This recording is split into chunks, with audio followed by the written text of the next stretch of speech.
Bienvenidos a la UNAM Responde esta tarde de martes 19 de septiembre, una fecha marcada en el calendario de los mexicanos, pero también en nuestras memorias, que nos recuerda, pues sí, hechos lamentables, pero también la importancia de la solidaridad y de la prevención en todo momento, solidaridad y empatía. Y bueno, a propósito de esta fecha, pues hoy comenzamos con una cápsula sobre el Centro Alterno de Monitoreo de nuestra universidad. Se trata de una unidad espejo del Servicio Sismológico Nacional que fue inaugurada hace unos días en Hidalgo con el objetivo de garantizar la continuidad de su operación en caso de contingencia.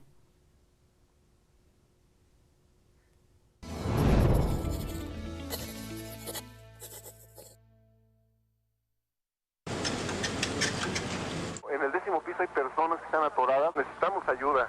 19 de septiembre de 1985 representa un parteaguas. En términos del conocimiento en sismología, pues también representa un antes y un después, yo diría. No había del todo la conciencia de lo destructivo que podía ser un sismo. Este acontecimiento no solo movió la tierra, también sacudió la conciencia de los mexicanos. Los efectos de este temblor se derrumbaron 2 o 3 pisos. Desde entonces, la cultura de la prevención se integró a nuestra cotidianidad y la red sismológica en territorio nacional que articula la información científica cobró un significado distinto. El Servicio Nacional resguarda un tesoro de 113 años de información sismológica, tanto en papeles como en información digital. Este registro ha servido para generar el sistema de alertas tempranas, mejorar los reglamentos de construcción, contribuir con la investigación y formar jóvenes científicos en este ámbito. Hasta ahora, toda la información se concentraba en el Sismológico Nacional en Ciudad Universitaria. Pero, ¿qué pasaría si ese edificio sufriera daños o se perdiera en un sismo o un incendio? Con este espíritu de prevención, se creó en el estado de Hidalgo el Centro Alterno de Monitoreo, CAM. Tenemos como misión asegurar la continuidad de las operaciones de monitoreo que realiza el Servicio Sismológico en todo el país.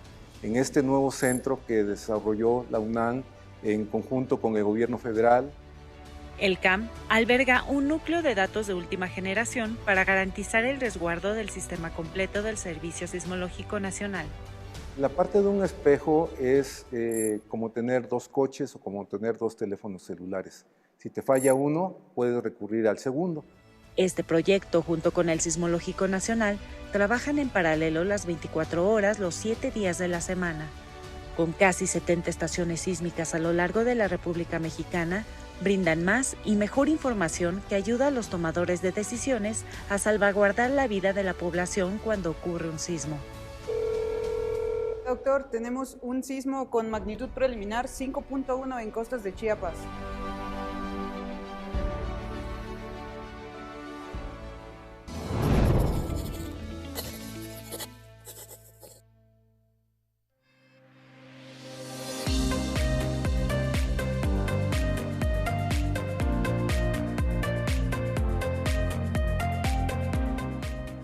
Pues tenemos ahí estas imágenes, estos sonidos que nos recuerdan momentos que no pueden dejar de movernos y de conmovernos, pero también pues los sismos son fenómenos fértiles para la investigación, desde las características de los suelos, las edificaciones o sus consecuencias han sido estudiadas por especialistas de muy distintas disciplinas que han volcado tanto sus conocimientos como sus intereses para generar información que permita entender y atender el impacto de los terremotos, aprovechando las herramientas y los instrumentos tecnológicos más novedosos. Y bueno, contribuir en la identificación, en la evaluación y también en el diseño de estrategias desde la ingeniería es lo que ha llevado a investigadores universitarios a trabajar en esta materia desde 1994 formalmente. Y para conocer sobre sus logros y aportaciones, nos acompaña hoy aquí en nuestras instalaciones de TV UNAM el doctor en ciencias Jorge Aguirre González, que pertenece a la Coordinación de Ingeniería Sismológica del Instituto de Ingeniería de nuestra universidad. Doctor, ¿cómo está? Bienvenido a la UNAM Responde. Muchas gracias. Y muchas gracias por la invitación. Aquí estoy con mucho gusto para platicar sobre estos temas que tanto nos apasionan. Claro. Y que esperamos que sean de utilidad, ¿no? Muy atento además a la cápsula que veíamos, porque nos hablaba de la colaboración que existe entre distintos especialistas y entre distintas disciplinas. Pero comencemos por el principio. ¿A qué se refiere exactamente la ingeniería sismológica? Bueno, la ingeniería sismológica es donde confluyen dos ramas, digamos, dos especialidades, que es la ingeniería sísmica, que es el estudio de las edificaciones para que éstas no sufran daños durante los sismos, y por otro lado de la sismología. Entonces, en nuestra coordinación de ingeniería sismológica pretendemos que los conocimientos que se tienen sobre los sismos sean aplicados justamente en las prácticas que se tienen para evitar que los sismos sufran daños durante los sismos, no solamente los que han ocurrido, sino se han planteado estrategias para prever que los sismos que pudieran ocurrir en el futuro no causen daño a las edificaciones. Parece que estamos hablando de lo mismo, pero hay que dejarlo muy claro. Una cosa es lo que sucede y lo que no podemos controlar, que son estos movimientos que suceden en nuestro país por la zona en la que nos encontramos y también en otras partes del mundo. Y otra cosa que es importante es la forma en la que nos preparamos de muchas maneras para enfrentar estas situaciones, doctor. Así es. En realidad, cuando uno se plantea la idea de que una edificación no debería de sufrir daños por un sismo, lo primero que nos viene a la mente es pensar, bueno, de qué magnitud son las fuerzas que tiene que soportar esta edificación. Entonces nosotros, con el fin de estudiar las fuerzas que tiene que soportar, la energía que va a recibir durante un sismo, pues nosotros tenemos que estudiar los sismos, y los estudiamos desde muchos puntos de vista. Hemos tratado de dividir, digamos, el estudio de los sismos con base en una separación que hacemos un tanto arbitraria, pero que nos ha permitido analizarlos de una manera sistemática. Y esto es estudiar, por un lado, la fuente, por otro lado, estudiar los efectos de atenuación, y por otro lado, estudiar los efectos de sitio. Particularmente en México, después de los sismos de 1985, ha resultado muy relevante estudiar los efectos de sitio, ya que el sismo de Michoacán, que se encontraba a más de 300 kilómetros, casi 400 kilómetros de distancia de la Ciudad de México, generó daños cuantiosos, y eso es básicamente por los efectos de amplificación que existen en la Ciudad de México. Entonces, los efectos de amplificación local es una parte, los efectos de sitio, otra parte es lo que he comentado, que es la atenuación o la trayectoria, y otra parte es estudiar el sismo en sí, qué mecanismos tiene, cómo se rompió, qué tanta profundidad tiene, y cuál es su extensión, cuál es su magnitud, y todo ese tipo de cosas, cuando los estudiamos por separado, después los juntamos y somos capaces de establecer algunas estimaciones de cuál sería el nivel de fuerzas o cuál sería el nivel de aceleraciones que tendría que soportar un edificio después de la ocurrencia de un sismo, ¿no? Hablemos de esta conjunción de conocimientos, de datos que permiten tener pues una visión o un panorama más completo, y esto lo hace o lo ha hecho el Instituto de Ingeniería desde hace muchos años, pero formalmente desde 1994, a partir de la creación de esta coordinación de ingeniería. ¿Cómo funciona esta coordinación, doctor? Bueno, en la coordinación básicamente hay investigadores que provienen de dos lados.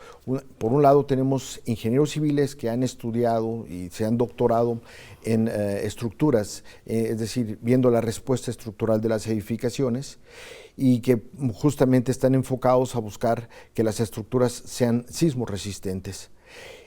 Por otro lado existen investigadores que han tenido como formación generalmente de ingenieros geofísicos y han continuado estudiando sismología en diferentes lugares.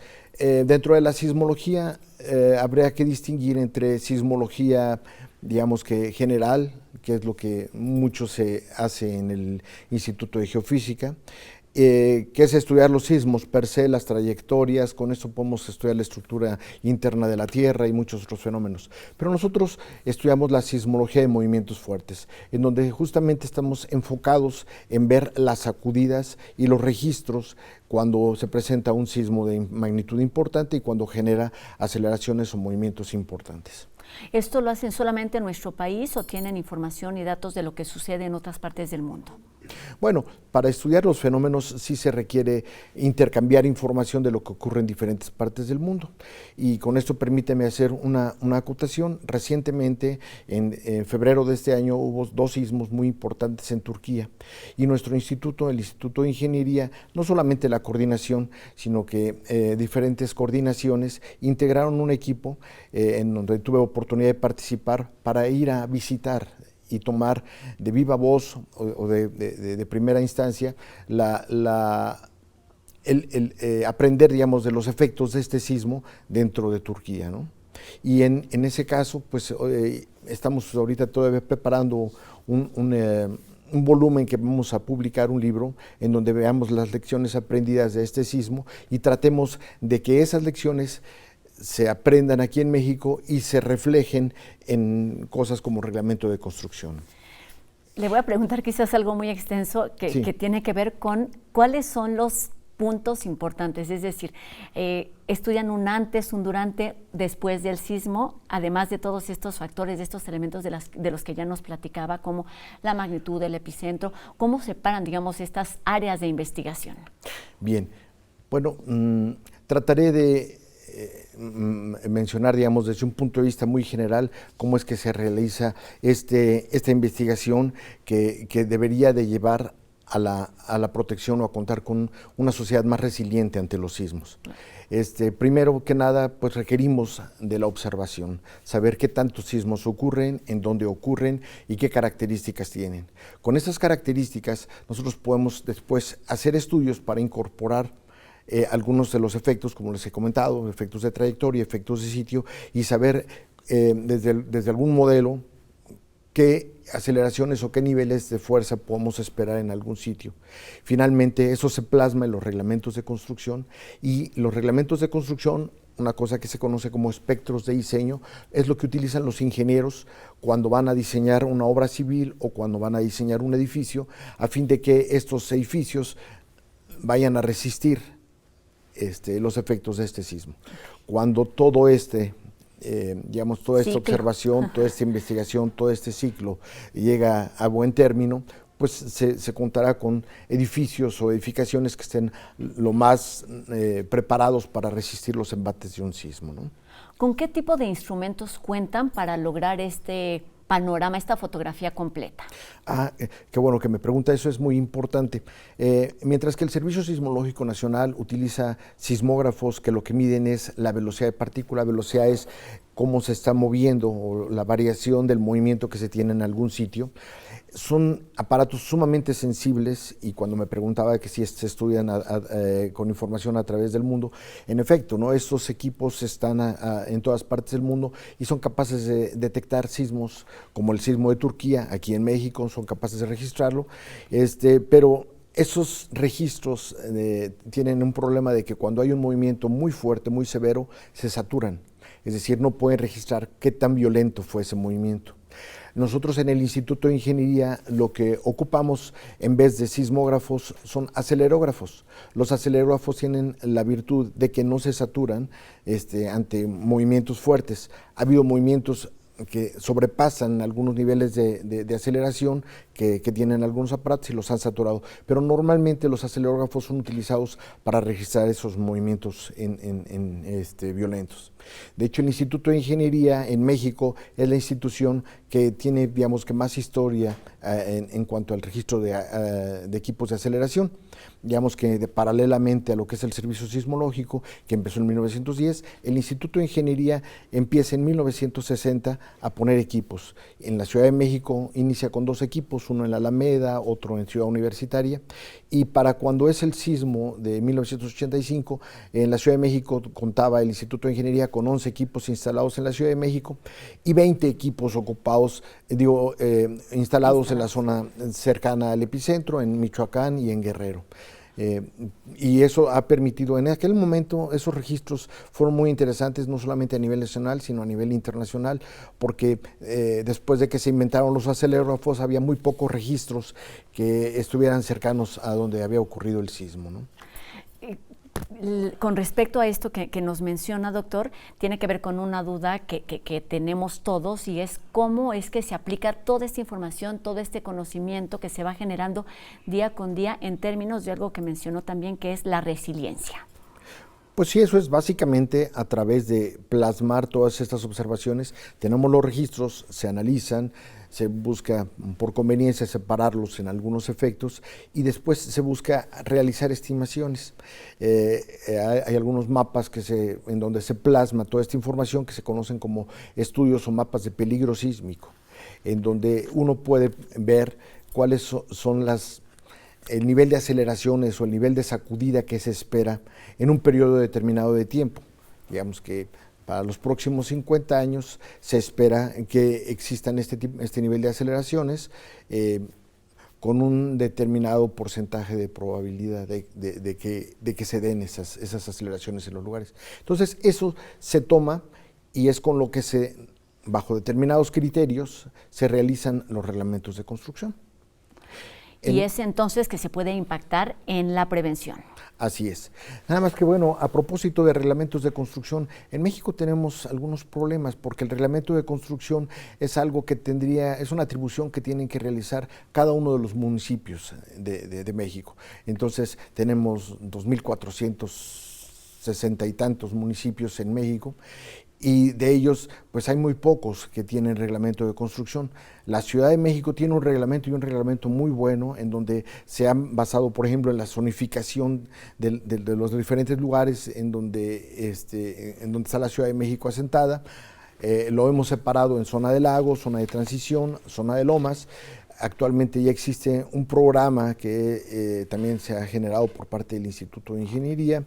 Uno de los investigadores, el doctor Mario Ordaz, está íntimamente ligado con el desarrollo de un programa que se llama SACIT, en donde permite generar espectros de diseño para cada uno de los lugares que está dentro de la Ciudad de México.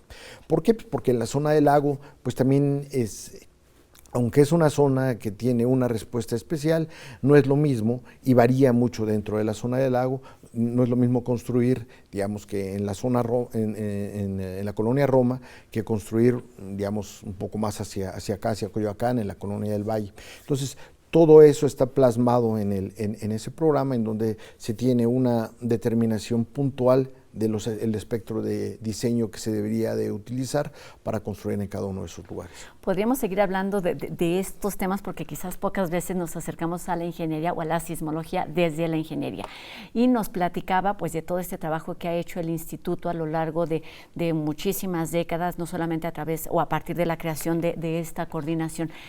Para ir terminando, doctor, ¿cuáles serían esos principales aportes que ha tenido el instituto en materia de sismología, de aprendizaje, de prevención, que es algo que nos ocupa y nos preocupa además a los mexicanos? Bueno, yo creo que en general la ciencia avanza cuando se tienen dos cosas. Por un lado, la observación, y por otro lado, la teoría. Y yo creo que en nuestra coordinación hemos tenido un buen balance en cuanto al desarrollo de estas dos partes, digamos, que requiere la ciencia. Por un lado, hemos tenido observaciones, ya que contamos con una red acelerográfica. Además de esas observaciones, hemos realizado la observación de una cosa que se conoce como microtremores, vibración ambiental o ruido sísmico. Esas tres cosas son prácticamente equivalentes, que nos han permitido evaluar los efectos de amplificación local, los efectos de sitio, y que de alguna manera están plasmados en esta zonificación que decimos de la Ciudad de México, de la zona de la Loma, zona de transición y zona de lago. Todo esto ha sido producto del trabajo de investigadores del instituto. Pero por otro lado, por ejemplo, estos microtremores o estas vibraciones ambientales, cuando se utilizaban basadas en unas ideas que propuso un investigador japonés, que bueno, no es un investigador, es un japonés de nombre Nakamura, que trabajaba en las vías de tren de allá de Japón y había tomado muchas lecturas, y de manera, digamos, casi empírica, él determinaba cuáles eran las respuestas de los diferentes lugares. Pero durante mucho tiempo esa teoría, esa práctica permaneció sin una base teórica. Y en ese sentido yo creo que son muy importantes las aportaciones del doctor Francisco Sánchez Sesma, que es nuestro investigador emérito y también está en la coordinación de Ingeniería Sismológica, quien ha dado una teoría y ha tratado de interpretar esta vibración ambiental, estos microtremores, a través de campos difusos, la teoría de campos difusos. Con esa teoría se han hecho varios estudios y actualmente es una de las cosas que se utiliza para interpretar de manera más efectiva lo que serían los microtremores para obtener los efectos de sitio, que es una parte muy importante. Entonces, con eso yo creo que confluyen tanto los desarrollos teóricos con la parte experimental y que a final de cuentas llegan a cosas como lo que son los reglamentos, en donde se especifica de manera más clara cómo es que responde, ¿no? Y que de alguna manera pues es la materialización de todo este trabajo, de toda esta continuidad que se ha hecho o que ha tenido el instituto a lo largo de los años en materia particularmente de sismología. Y pues terminamos, doctor, diciendo que todo este trabajo es importantísimo, pero es igualmente importante la difusión de este conocimiento y de estos datos. Claro que sí. La idea de nuestro instituto es pues que esto permee en prácticas y en acciones que ayuden a que la sociedad sea más resiliente y que pues las construcciones estén mejor construidas. Sabemos que los sismos no se pueden predecir y sabemos que la mejor solución para este tipo de eventos, que tampoco podemos evitar que ocurran, es vacunándonos. ¿Y cómo es la mejor manera de vacunándonos? Pues construyendo mejor, haciendo las construcciones de manera que cumplan con los reglamentos de construcción. En los reglamentos tratamos de reflejar, lo único que ven los constructores es un espectro de diseño, pero detrás de ello tenemos mucho trabajo y que lo hemos estado realizando durante muchos años y que tratamos de que ahí esté reflejado el estado del arte del conocimiento actual en la ingeniería sismológica. Claro, y es un trabajo constante que se realiza día con día en el Instituto de Ingeniería de nuestra universidad, en colaboración con otras instancias de nuestra universidad, como ya nos decía el Servicio Sismológico Nacional. Hemos hablado en algunos otros momentos, como por ejemplo con la colaboración con la Facultad de Arquitectura y de otras instancias. Importantísimo este trabajo, que podemos además revisar en las páginas que han estado apareciendo a lo largo de nuestra entrevista. Muchísimas gracias, doctor Jorge Aguirre González, investigador del Instituto de Ingeniería de nuestra universidad. Gracias, doctor. Muchas gracias. Muchas gracias y muy buena tarde. Y vamos con otro tema. Ya dio inicio la muestra fílmica de la Escuela Nacional de Artes Cinematográficas de la UNAM 2023 en foros universitarios, y del 20 al 24 de septiembre se estarán proyectando en el Museo del Chopo 30 cortometrajes realizados por estudiantes de la escuela de cine más antigua del país. La muestra ENAC recorrerá este año más de 80 sedes en todo México y también llegará a pantallas de otros países. Se trata de materiales que forman parte de su profesionalización, así que podemos abrir los ojos, dejarnos sorprender y consultar la cartelera completa en los sitios de la ENAC y de la Filmoteca Universitarias. Bueno, uno de los escritores latinoamericanos más leídos y queridos por las generaciones de su tiempo y también de las más recientes es Roberto Bolaño. Hoy Anel Pérez nos invita a descubrir o redescubrir a este autor chileno en Letras del Día.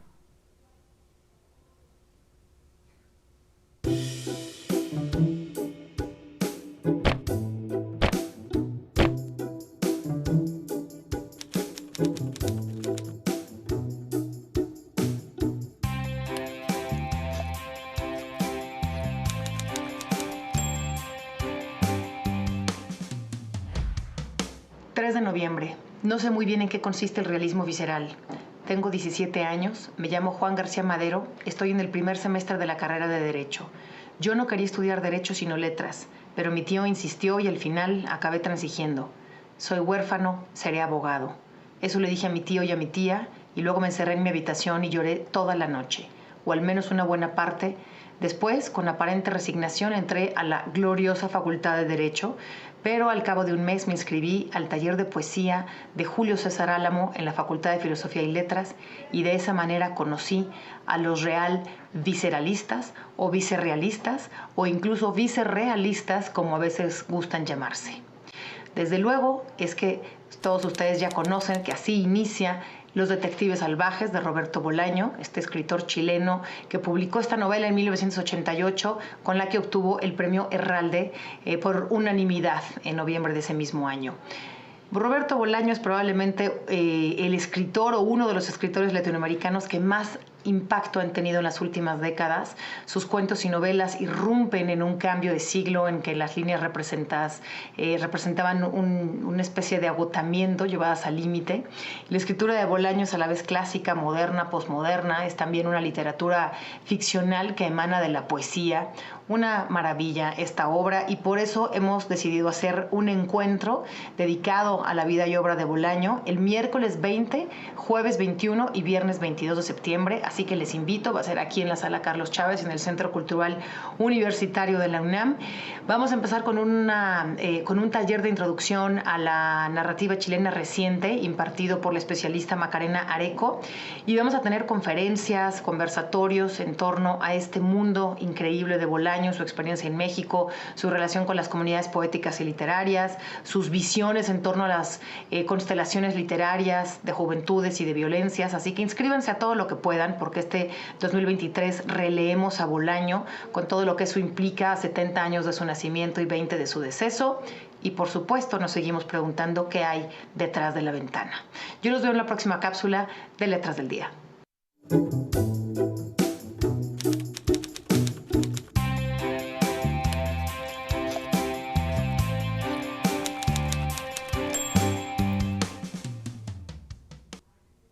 En el número más reciente de Gaceta UNAM podemos leer artículos sobre las fake news, el rezago educativo y también de salud en nuestro país, además del reporte completo del Centro Alterno de Monitoreo del que les platicamos hace unos minutos. Veamos.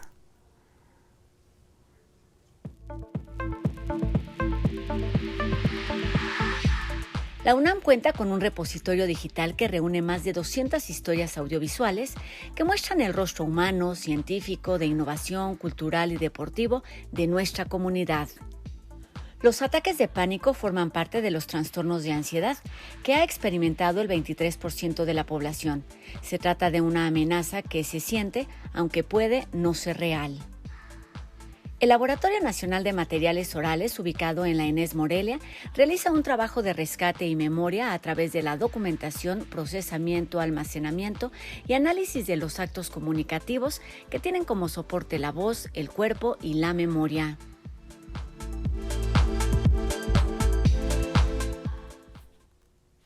Así terminamos nuestro programa de hoy, agradeciendo a Fernanda Ramírez en la interpretación de lengua de señas y agradeciéndole a todos ustedes que nos hayan acompañado esta tarde e invitándolos a que nos escriban a través de nuestras redes sociales. Están abiertas en todo momento y ahora mismo están apareciendo en nuestras pantallas.